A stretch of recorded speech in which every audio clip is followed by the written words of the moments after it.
Assalomu alaykum hurmatli briefingimiz ishtirokchilari. Bugun Yangiyer shahrida amalga oshirilayotgan islohotlar, natija va muammolar to'g'risida qisqacha hisobot berib o'tmoqchiman. 2026-yil birinchi chorak natijalari bo'yicha sanoat mahsulotlari ishlab chiqarish 423.3 milliard so'mni tashkil etdi. O'sish 110% ni tashkil etdi. Sanoat mahsulotlari ishlab chiqarish hajmini oshirish bo'yicha Yangiyer Flour Trading MChga ishlab chiqarilgan mahsulotlarni eksportga yuklash uchun 10 ta vagonlar bilan ta'minlash berish hisobiga korxona tomonidan qo'shimcha 44 milliard so'mlik qo'shimcha sanoat mahsulotlari ishlab chiqarilishi va eksportga yo'naltirilishi ta'minlandi. Investitsiya dasturiga asosan hududiy loyihalar doirasida 62.2 million dollarlik xorijiy investitsiyalar o'zlashtirilib, o'sish 139.1% ni o'zlashtirilib ta'minlandi. Shundan to'g'ridan-to'g'ri xorijiy investitsiyalar va kreditlar 55 million dollarni tashkil etdi.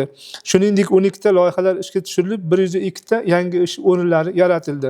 Eksport hajmi 17.5 million dollarni tashkil etib, o'sish 127% ni tashkil etdi. Shundan 17.2 million dollar sanoat mahsulotlari hissasiga to'g'ri kelgan bo'lsa, 2026-yildan o'simlik moyi eksportiga yo'lga qo'yildi. Afg'oniston davlatiga 2 million dollarlik tayyor mebel mahsulotlari eksport qilish bo'yicha shartnomalar imzolandi.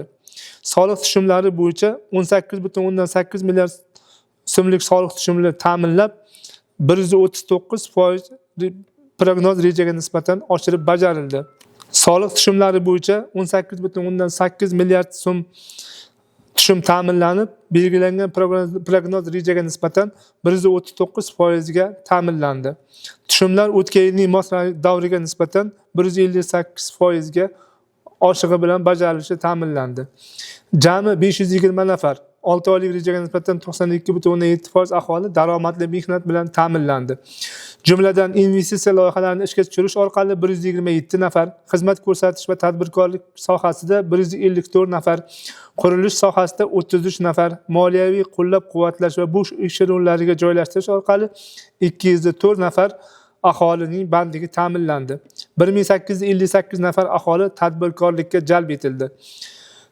Shundan o'zini band qilish hisobiga 1310 nafar yangi korxonalar tashkil etish orqali 548 nafar aholi o'z biznesini boshladi.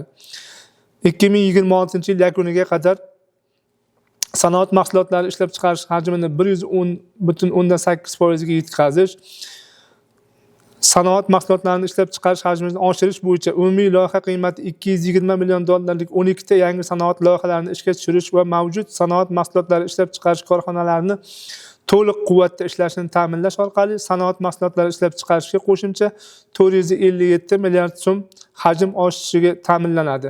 Ishlab chiqarish hajmini pasaytirgan korxonalar bilan manzilli ishlagan holda qo'shimcha yana 78.5 milliard so'mga o'tgan yilning mos davriga nisbatan 125% ga sanoat mahsulotlari ishlab chiqarish o'sishi ta'minlanadi. Investitsiya dasturiga asosan hududiy loyihalar doirasida 276.2 million dollarlik investitsiyalar o'zlashtirilishi ta'minlash, jumladan to'g'ri xorijiy investitsiyalar va kreditlar hajmini 276 million dollarga yetkazishni o'z oldimizga maqsad qilib qo'yganmiz. E'tiboringiz uchun rahmat.